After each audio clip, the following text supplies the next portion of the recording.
Okay, this morning I'm going to listen to a piano piece by Lee Knowles from 2021. It's called A Grateful Statue Dreams Brave. And this is the score. It's both hands are in octaves the whole time, I'm pretty sure. And it's only 2 pages. The recording I'm going to be listening to is by this UK organist Carson Koopman, and he plays this in about 8 minutes, so very slowly. There's no tempo indication though. I'm curious to hear how it sounds. There's also no dynamics or articulation, it's just the notes. Before we get into things, I'm just going to talk about this composer and how I discovered his music. So, let me just.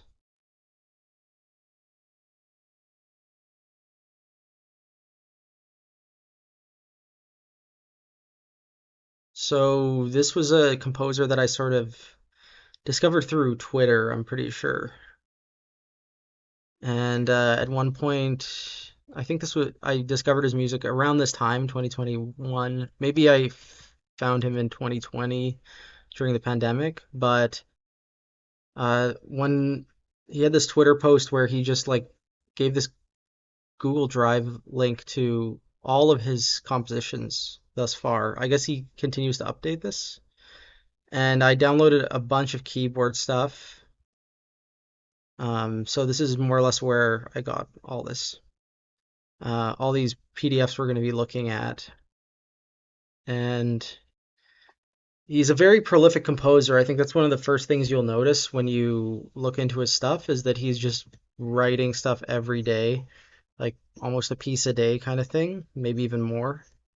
Kate Ledger is a big collaborator of his. She's a pianist. He's UK based, I should mention. He taught alongside Michael Finnessy. Michael Finnessy is a new complexity composer in the UK.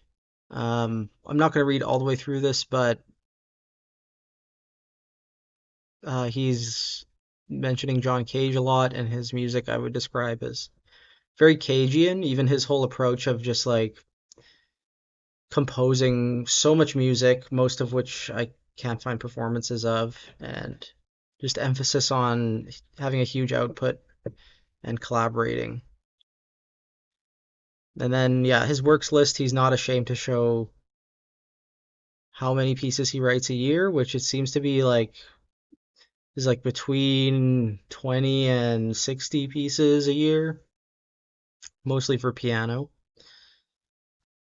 So, yeah, that's what we're getting into here. Link to the recording is in the video description, and I will see you in 8 minutes. Okay. Yeah, so it's a nice little haunting piece. Carson's performance is really phenomenal. Uh, he does a lot with dynamics that aren't there, but keeps to this very like straight, slow performance with no pedal. And yeah, it's just two-part counterpoint for a long time, but it seemingly follows no rules. Like it kind of breaks all sort of contrapuntal rules, and it seems very intuitively written and flowing. Kind of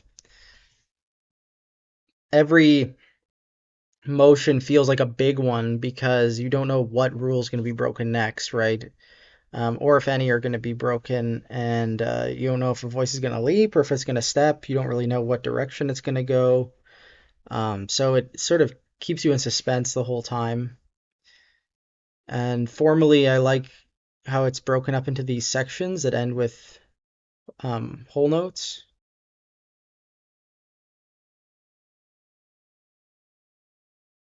There's 7 of them. The For example, like Carson took the first one all loud and then started playing with dynamics further on. The fourth one is where we really get the lower register of the piano finally.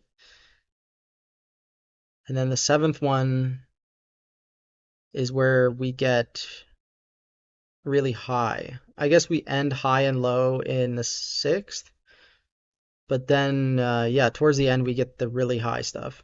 And ending on the C sharp is kind of nice because I think a few points in the piece we have this motion from C to C sharp in one of the hands, and it's always very strange.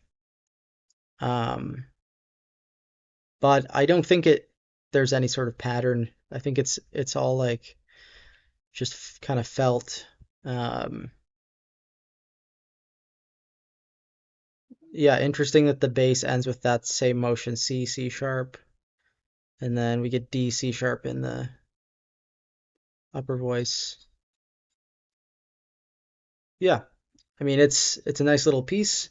You're gonna find as we go through more and more of this composer's piano pieces that they all sound very different and have very specific modes of playing that are different from one another. Like this one is all octaves for 8 minutes, which is very, it changes the whole relationship of the art pianist with their hands. They're just using these fingers. Um, so yeah, that'll be it for Matthew Lee Knowles episode 1.